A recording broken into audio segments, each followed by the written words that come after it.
لو عندك زيت مستعمل بدل ما ترميه، تعالي نعمل بيه انجح وصفة صابون بلدي او صابون صلب. عايزة اقولك النتيجة اللي انت شايفاها دي وسامعة صوتها دي بعد مرور 4 ساعات بس هيتصلب معاكي ويبقى بالمنظر ده. بس كام تركة كده هتابعيهم خلال الفيديو هتفرق معاكي. عايزة اقولك رغوته دي بعد 4 ساعات بس رغوة ما بتتقطعش. لو انت عايزة تشوفي الوصفة كاملة كملي معايا الفيديو، وما تنسيش لو انت اول مرة تشوفي القناة انا عزة بسيوني، واتمنى منك لايك للفيديو واشتراك في القناة ودعمينا بالشير عشان يوصل لكل الناس. مبدئيا كده هنشتغل في صودا كاوية، يعني لازم نلبس جوانتي زيادة اطمئنان ليكي، ويكون معاكي مضرب قديم عندك او معلقة خشب او حاجة ستانلس، ومعايا طبق بلاستيك استانلس. ألمونيوم لأ، مادام بنشتغل في بطاس ممنوع استخدام الألمونيوم لأنه بيتفاعل تماما، وأي حاجة هنستخدم فيها ألمونيوم وتحط فيها بطاس بتبوظ معاكي مباشرة. تعالي بقى الحاجة التانية، هنشتغل في بطاس يبقى لو انت جبتيه في نفس اليوم استخدميه عادي، انما بتجيبي كمية مثلا فهتحاولي تحطيها في اي برطمان يكون محكم الغلق كده، علشان البطاطس من الانواع الحاجات لو شمت ميه او اي رطوبه وصلت لها بيبتدي يسيح معاكي، فانت زياده اطمئنان ان انت تحطيه جوه علبه مغلقه كده وتقفليه. اللي ما تعرفوش هو اسمه بوتاص او صودا كاويه او هيدروكسيد الصوديوم. وبنشتريه منين؟ بنشتريه من المحلات اللي هي المنظفات، اي حد بيعمل منظفات متوفر عنده. الكيلو بتاعه بيعمل 50 جنيه. هنا استخدمنا ربع كيلو وانا بوريكي شكله بيبقى شبه القشور بتاعت السمك بس لونها ابيض. وهعرفك دلوقتي ازاي تعرفيه ان هو قوي معاكي وهيطلع صابون صلب، هقولك خلال الفيديو. معايا هنا الطبق البلاستيك اللي هشتغل فيه، وهبتدي هنزل معايا بربع كيلو من البطاطس. تمام، هنزل بيه وتنزلي بيه بحرص، مش لابسه جوانتي. حاولي على قد ما تقدري تعملي تشتغلي بحرص تام، وجنبك ازازه خل. ازازه الخل عشان لو اي نقطه بطاس جت على ايدك او على اي حاجه على جسمك هتبتدي تدهني بالخل. تعالي بقى نحط، هقولك المعيار المظبوط. ربع كيلو البطاس بياخد نص لتر ميه. نص لتر ميه يعني ما يعادل كوبايتين كبار من الميه. انت عايره عندك ازازه البيبسي اي ازازه لتر عندك حطي نصها بالظبط. تمام، انت اهتمي بالطريقه وامشي على الخطوات وانا هسيب لك كل المقادير في صندوق الوصف. هبتدي اقلب، ودي مرحله مهمه جدا لازم تاكدي. بصي بقى عشان تعرفي ان هي مظبوطه صودا قوي ولا لا، شايفه الابخره والدخان اللي طالع ده والسخونه، لو مسكت الطبق تحس ان الطبق سخن جدا، ده دليل ان الصودا القويه قويه جدا وهتطلع معايا الصابون ناجح 100%. نفسك بعيد ابعدي كده او البسي كمامه، شبابيك مفتوحه، اي مكان جيد التهويه. لا قدر الله كل الدخان اللي طالع ده مضر جدا. نفسك كده يعني مثلا خدي مسافه نص متر وابعدي. كده دوبتها واتأكدت ان هي دابت تماما. انا دوبتها الصبح اشتغلت فيها بالليل. لازم لو انت هتشتغلي بالليل عدي عليها طول الليل واشتغلي فيها بالنهار عشان تاخدي افضل نتيجة للصابون. تمام، تعالوا بقى نجيب حلة ونجيب قشر ليمون، ودي تحضيرات هعمل بيها عجينة الليمون. والعجينة دي هستخدمها كإضافة بتفرق كتير جدا في الصابون. كل ما بعمله ان انا بجمع الليمون عندي واحطه في الفريزر. هتغمريه بالميه وتحطيه على عين البوتاجاز يغلي لغايه ما القشره تنعم معايا خالص، وبعد ما يبرد هتضربيه في الخلاط لغايه ما تحصلي على عجينه منه. تمام، تعالي بقى اوريكي شكل الزيت. انا ما بصفوش وده مش الزيت اللي هستخدمه، انا هستخدم زيت قديم عندي، بس عايزه اوريكي الاولاني في الازازه ده زيت اي آلية حاجه عندي، يعني بانيه مش عارفه فراخ الكلام ده كله. والزيت اللي في العلبه ده زيت سمك، قلي سمك مجمعاه مع بعضه. انا بوريكي مدى صعوبة الزيت المحروق عامل ازاي، الزيت خصوصا اللي في العلبة بتاع السمك. مهما كان نوعية الزيت احنا بنعمل بيه صابون. تمام، وده الزيت اللي انا هستخدمه. الزيت هنا عدى عليه فترة طويلة وطبعا ما صفتهوش، بس انا بعتمد ان هو لما بيقعد فترة طويلة بيبتدي يرقد اي رواسب بتنزل في قعر الازازة، وهوريكي دلوقتي. وهنا دي عجينة الليمون، انا بعملها باستمرار. اي ليمون بيتجمع بسلقه وابتدي اضربه واحطه في علبه كده اعرف في التلاجة. بستخدمه في اي تنظيف في المطبخ، وقبل كده عملته في فيديو تنظيف المطبخ ووريكم قد ايه بيطلع اصعب الدهون بدون اي اضافه عليه زي ما هو كده ليمون بس. الصودا القويه هنا عدى عليها فتره طويله اشتغلت فيها من الظهر، وجيت بالليل الساعه 11 بالليل بدأت اشتغل في الصابون. جبت مصفى كده بردك زيت اطمئنان عشان ما فيش اي راسب تنزل. وزي ما بوريكي كده الزيت ده مثلا بقاله فتره طويله مركون بصراحه، ومعيار الزيت اللي اشتغلت بيه 2 لتر. زي ما انت شايفه المصفى ما نزلش فيها اي حاجه، لان كل الرواسب كلها متجمعه تحت وانا ما خدتش الجزء اللي تحت.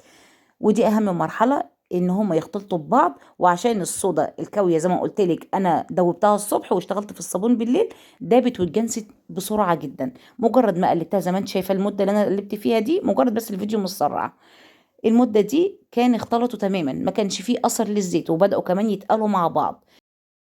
خلاص اتأكدت ان هما اندمجوا كويس قوي مع بعض ومفيش اثر للزيت. هنزل بمعلقتين كبار من الملح. والملح هنا يعني زي ما بنقول كده بيدي لزوجة او بيدي صلابة للصابون. تمام، هنزل معلقتين 2 بس. وكل حاجة هضيفها اتأكد ان انا قلبت كويس جدا وامتزجوا. نيجي بقى لعجينة الليمون، كل حاجة بحطها بقلب كويس بعدها. تمام، هحط عجينة الليمون، حطيت يعني دي ملهاش معيار، يعني عايزة تحطي ما يقارب كوباية كمان، ولو عايزة تزودي عن كده براحتك. انا عدي معايا زي ما انا حطيت كده، انا بقيت احط كده ايه بالبركة على حسب ما احس ان هو عايز معايا. انا بحطه هنا عجينة الليمون بتديكي اكنك بالظبط حتى جريسلين، بالاضافة ان هو بيزيل اي بقع اي دهون اي تكيسات عندك، هو بينضفها وبيقضي عليها. فعجينة الليمون ممتازة.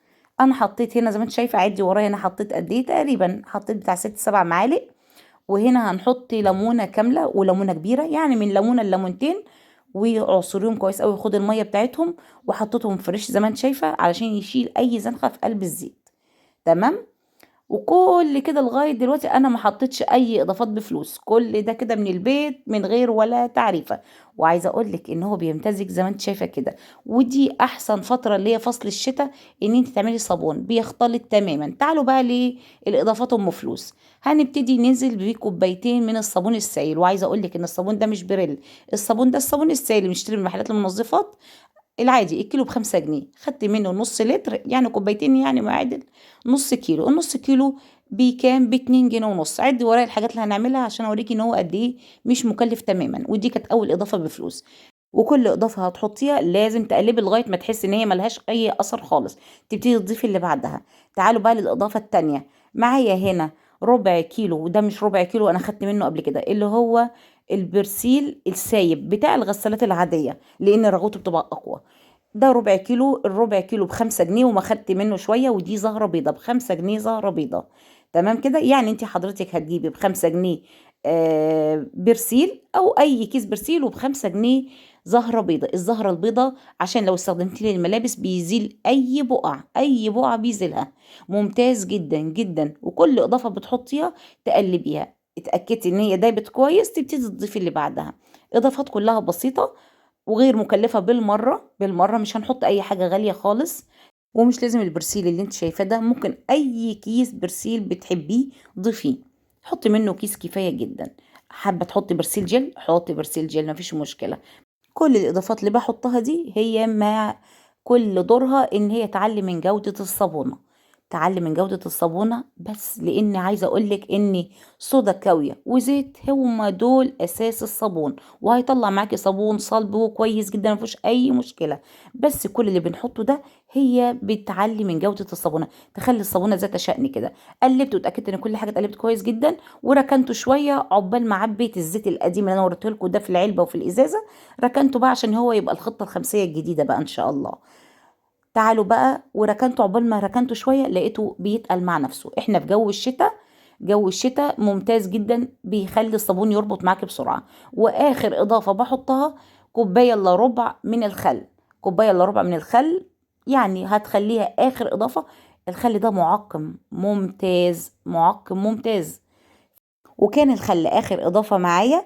وعايزه اقول لك ان انا ختمت بيه عشان حاجتين. اولا بخلاف ان هو معقم، الحاجه اللي بعد كده ان هو بيفتح معايا خليط الصابون، بيخليه بيفتح معايا. والحاجه التانية بيخليه يجمد بقى، اللي هو عقبال ما ركنته كده وحضرت الحاجات اللي هستخدم فيها واحط فيها الصابون، كان معايا بالمنظر ده. فتح معايا الخليط، وكمان خلاه ربط لوحده من غير ما اقلب بقى. اللي هو مجرد ما قلبت الخل في قلب الخليط كده، سبته شويه عقبال ما حضرت الاشياء اللي هستخدمها، لقيته عمل المنظر اللي انتوا شايفينه ده.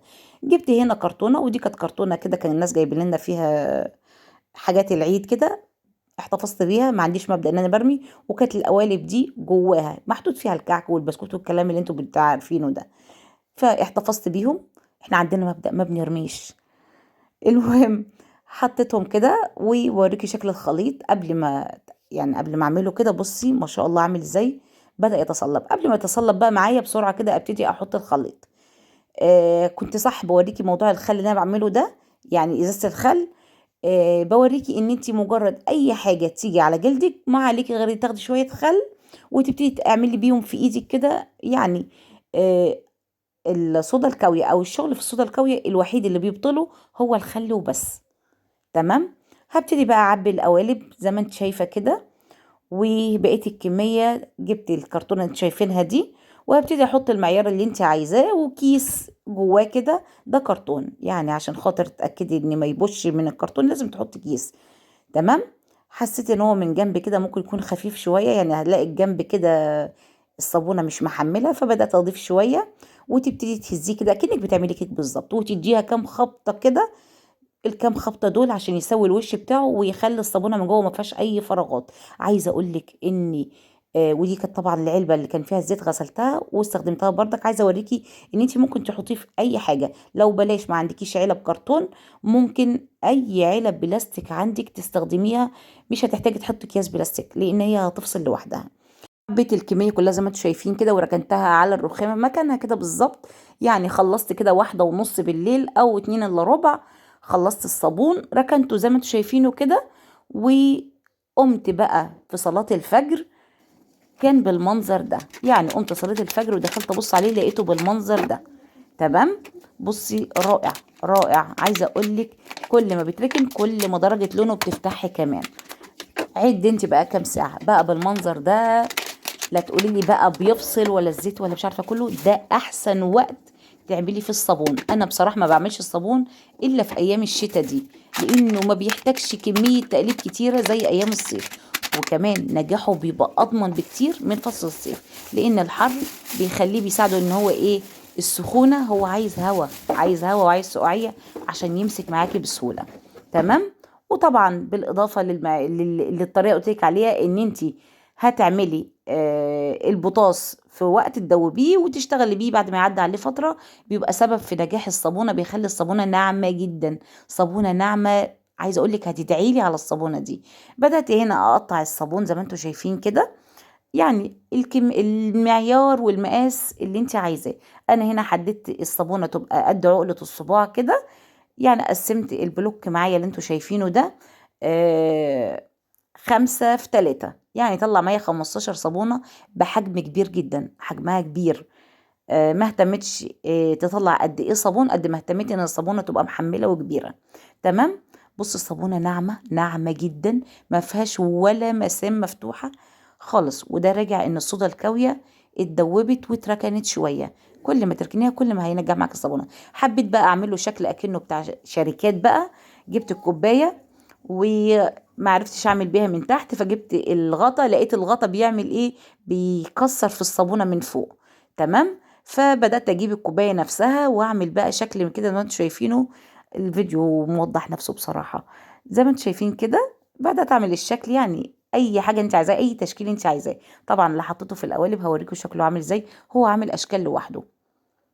بصي انجح طريقة للصابون هتاخديها. اتمنى الناس اللي لسه معايا لغاية دلوقتي تكتب لي رأيها في الفيديو وتحط لايك للفيديو، لان الفيديو محتاج فعلا شير عشان الوصفة توصل لكل الناس.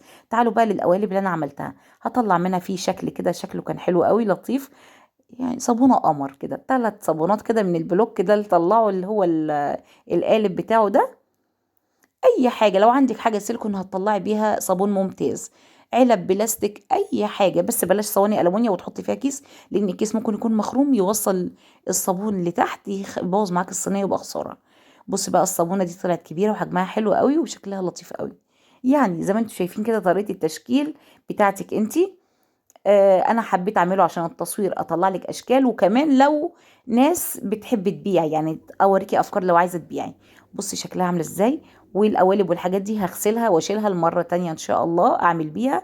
ما بتتكسرش ما بيحصلهاش اي حاجه، اغسليها كويس بس بحرص بس. وهوريك دلوقتي اختبار الرغوه عامل ازاي. طبعا جبت سفنجه ما فيهاش اي حاجه زي ما انتم شايفين كده، وحطها لكم في الميه عشان اوريكم انه ما فيهاش اي حاجه. كل اللي عملته بليتها كده واديتها بروه واحده من الصابونه. وبصي بقى ما لك تتخيلي كميه الرغاوي اللي هتطلعها. الرغوه ما بتفصلش حقيقي، ما بتفصلش معايا خالص. بصي عامله ازاي، يعني عايزه اقول لك لو قعدت اعمل قد كده هتعمل رغوه اكتر من كده من غير ما اعمل صابون تاني. اقسم بالله الفيديو زي ما انت شايفاه كده بالظبط، ما زودت اي حاجه. هي بروه الصابون اللي خدتها. بص الرغوه بيضه ازاي، رغم ان الزيت يعني والله العظيم سمك اي حاجه بعملها بيها في الزيت هو الزيت ده بتاعها. بعد كده هتجيبي الصابون هتحطيه، هترديه في قلب الكرتونه اللي انت عملتي فيها على المشمع تحتيه المشمع، وتبتدي تحطيه وتحفظيه عندك لمده شهر عشان يكون امن تماما. اي بواقي للصودا الكاويه تبتدي تطير معايا خلال الشهر، وان شاء الله هتبقى صابونه ممتازه هتدعي لي عليها انا واثقه. اي بقعه عندك في اي ملابس استخدميها وما تخافيش خالص، هتطلع اي بقعه استانلس الومنيوم اي حاجه يخليه زي القشطه.